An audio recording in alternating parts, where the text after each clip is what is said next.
Hey all, so normally I would include some clips with this of the recent Paramount Pictures biopic Rocketman, which is the story of the life and times of Elton John. And I would normally wait for the movie to come out on DVD and then rip some footage or download some clips from the trailer and whatnot so that I could give you something. But in this instance, I know that there would be problems with the bots because Rocketman is mostly music from beginning to end. There are very limited scenes, and each scene, despite trying to tell the story of Elton John, is mostly done just to get from one Elton John song to another. And that's part of its problem. It is so weighed down by Elton John songs rather than building them in and showing them in the moment being performed.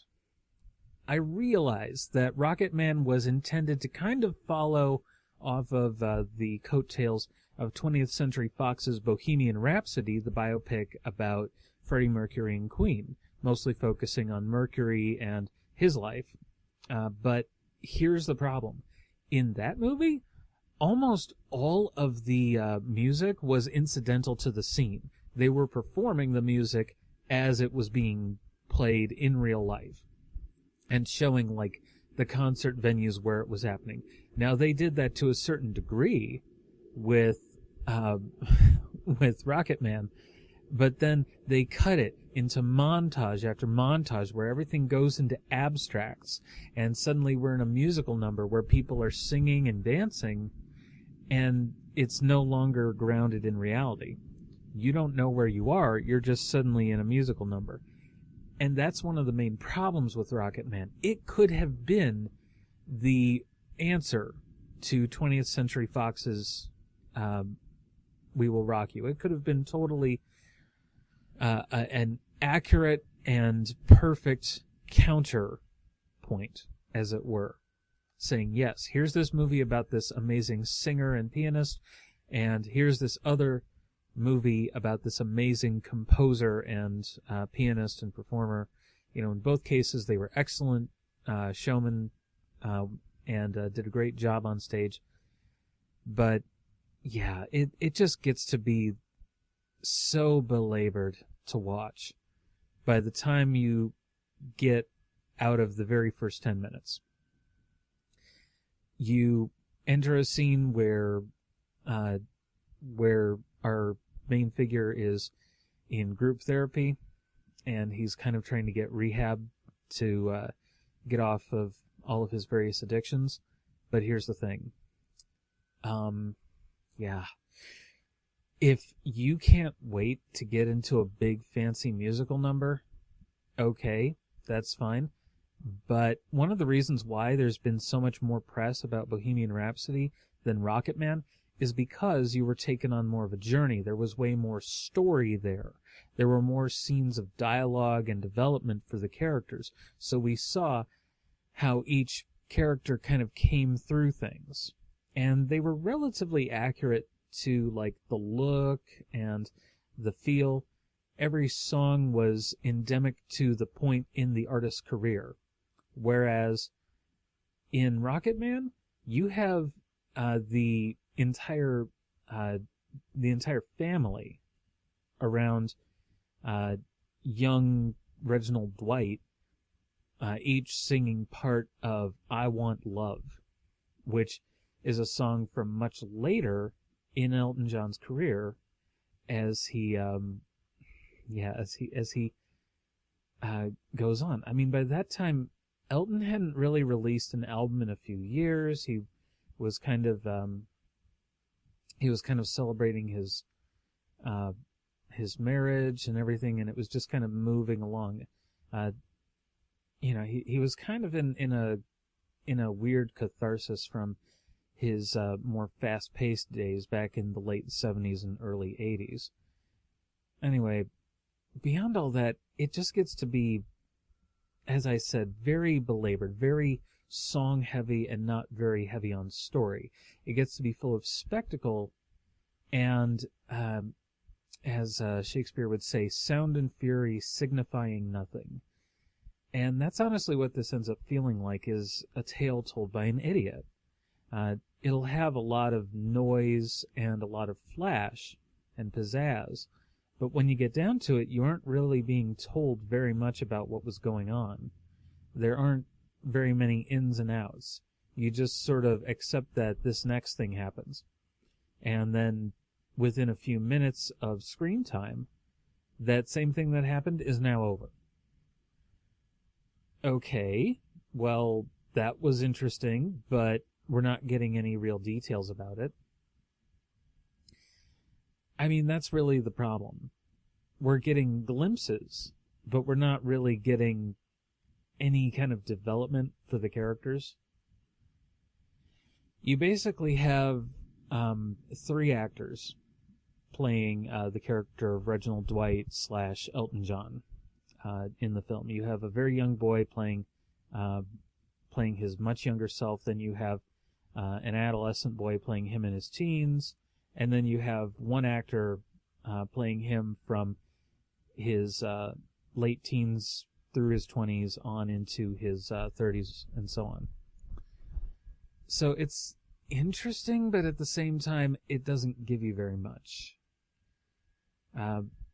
So it's like, where do you go from there, right? Do you give it like a chance to enjoy it? Well, no.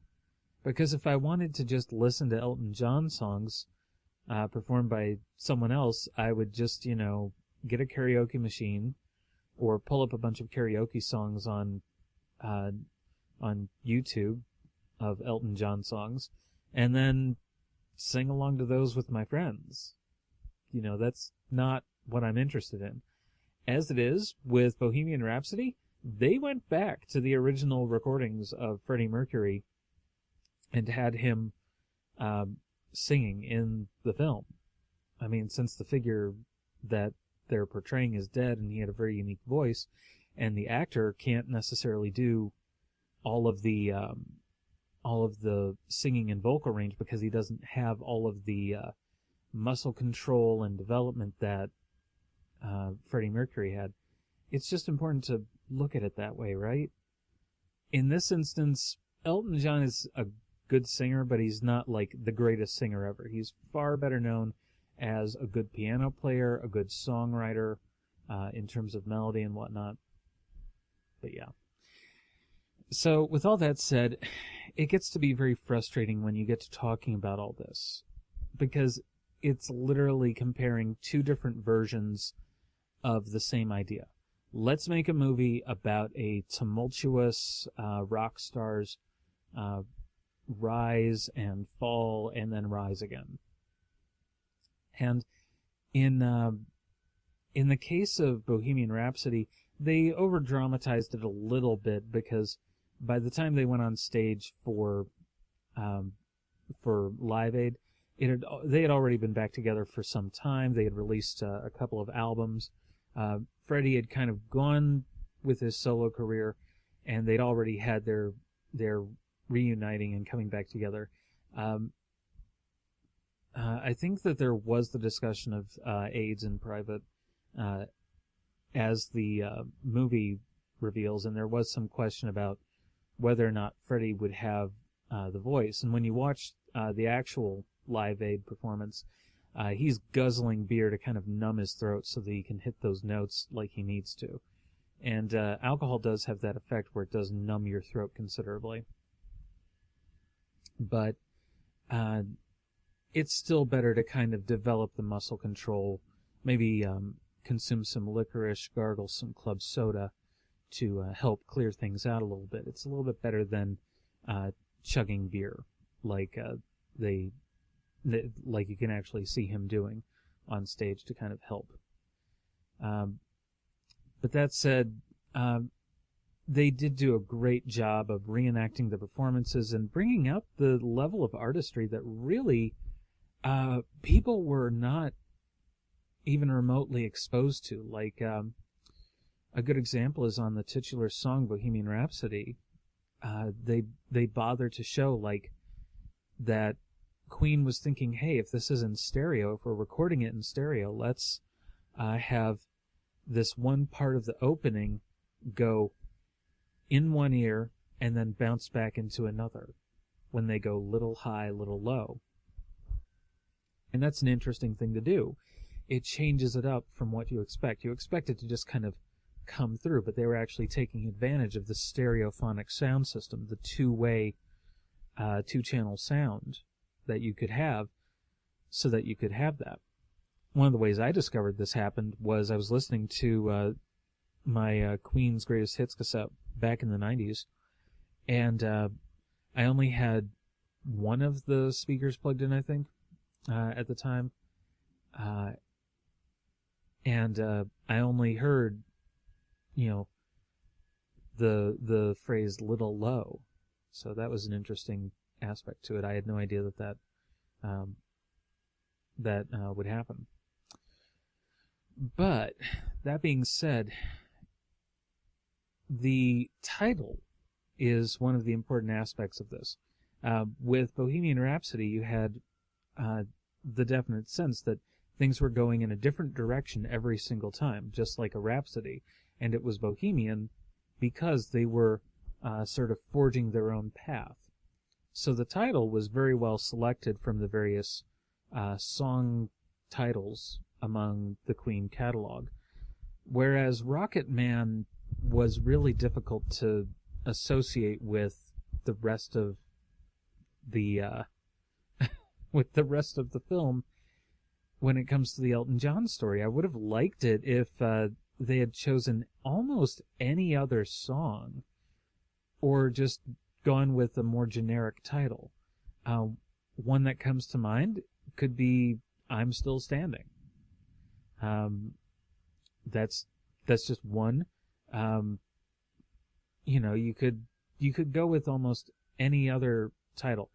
"Goodbye Yellow Brick Road" would be another good one, because it does come, that particular song does come at a very poignant part of the film.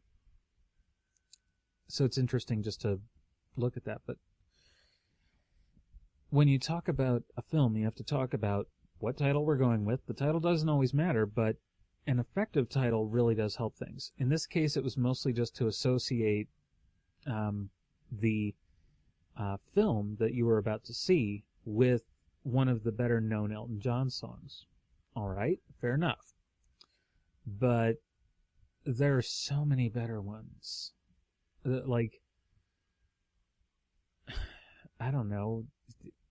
I think that they were just picking the one song that really people knew, and that was really a problem. But then on top of that, because they throw in a lot of surreal elements, like at one point, Elton John is floating because in many shows he had at one point in his career, he had a wire rig set up that would actually lift him off the ground so that he would be playing the piano as the rest of himself was lifted into the air. And it was just for spectacle. It was just for show while people enjoyed the music, because he didn't have to go anywhere. Although he wouldn't be able to press the foot pedals. I don't know. But yeah, it was just one of those things. Another aspect to the film is where you're taken in the first 10 to 40 minutes. The 10-minute mark is the crucial mark, because that's 10 pages of the script. Follow me? 10 pages of the script, we should be introduced and kind of knowing with where we are. We're taken to a sort of abstract place where Elton John is just kind of sitting there in that circle, right? With the group therapy, trying to figure things out. And I have no idea where this is supposed to be. And I don't think they put any kind of caption at the bottom of the screen telling us where this is supposed to be. Now, by contrast, you have another solo artist in the film Beyond the Sea, which is which is about another solo musician known for playing the piano. And within that first 10 minutes, you kind of know that you're in an abstract place, but you also understand that the film is going to go in that direction. But then you are told where the next part comes from, because it starts out in the character's childhood, and you know that this is taking place in a certain part of New York City. They tell you. I think it was in Brooklyn or Queens or something. Anyway, Bobby Darin is the musician's name if you haven't seen it. It's rather interesting. I'll do a full review of it at some point. If you want to see it, back me up on Patreon and say, hey, do this one. And then I'll get to work on it. Anyway. But yeah, Rocketman ends up following the same formula, but without as much of the development. You don't have the clarity of where this kid is growing up, right? I mean, I guess it's supposed to be in London, but they don't tell you. They don't ever tell you where on earth you are, right? You just get, oh, well, we're here. This is what we're doing, and now we're here. And, oh, there was a talent right away with being able to mimic songs by ear on the piano. And so they got him lessons, and then shortly thereafter he was in the Royal Academy of Music, and blah, blah, blah, blah, blah. It's like, all right, well, that's very interesting, but I'd like to sort of be told that while you're showing it and see the development. Instead, it's roughly within a couple of minutes of screen time. You actually get more about the sort of neglectful and abusive father relationship that he had, which is interesting, but, you know, a little bit more about that would be great. You don't actually get any resolution on that until, about 30 minutes later, 20 to 30 minutes later. And the thing is, they rush this story. You really feel like you are just rushing through rather than having chapters, rather than having a feeling of going from one part to another. So I end up not feeling very satisfied by the whole story, because so much of it is underdeveloped in terms of its in terms of all that you get. You don't get a feeling like you've been part of anything. And it's one of the reasons that you don't hear much about Beyond the Sea, because it was developed in a very similar way, although, given that, Beyond the Sea still had a fair amount of development behind it in terms of the writing, because it was a passion project for the lead actor. He wanted it produced because he really loved Bobby Darin's music. But with that being said, it gets to be problematic with Rocketman because there is so little framework. And if you don't have a solid framework to kind of help you along, then it's harder to tell what's going on. I think that the closest thing you get to any kind of chapter marks is they cut back to him at group, or show him with the therapist and the other group members at one or two points in the scene there, just in the middle from the abstract. And that itself is a problem. And then they really just kind of cut it off after I'm Still Standing. They showed that a recreation of that musical number, but a lot of parts of it are really out of sync, which is problematic. Anyway, I think that overall, as a film, I can't rate it very highly, I'm afraid. I've got to give it... I'm going to give it 3 stars because you can tell that the talent that went into it was good, but overall, it's really not worth seeing more than once just to say you saw it and get a sense of everything that was in it and watch the story and some of the light dramatization in it. Otherwise, it's just not really worth it. You'd get more out of maybe reading Elton John's biography online and then listening to a bunch of songs from his catalog. I think you'd also save a lot of time that way, too, given that the movie is a fair sight longer. But speaking of length, this video is getting a bit long, so I'm going to stop it there. If you want to, you can hit like, hit subscribe, ding the little bell so that you'll get updates from me for any future videos. You can also follow me on Twitter at Clotter Reviews. And I'm also on Facebook. My Facebook page is also Clotter Reviews. And if you want to contribute to my Patreon campaign, by all means, go right ahead. It is not Clotter Reviews, as I recall. I think it's actually just Clotta. But you can always check Clotter Reviews on Patreon and see what you get. And if you want to, please donate. I would love to produce some Patreon-only content just for you, as well as some Patreon patron-requested reviews, specially made for anyone who's interested. So thanks again, and I hope to catch you again in the future. Take care. Bye-bye.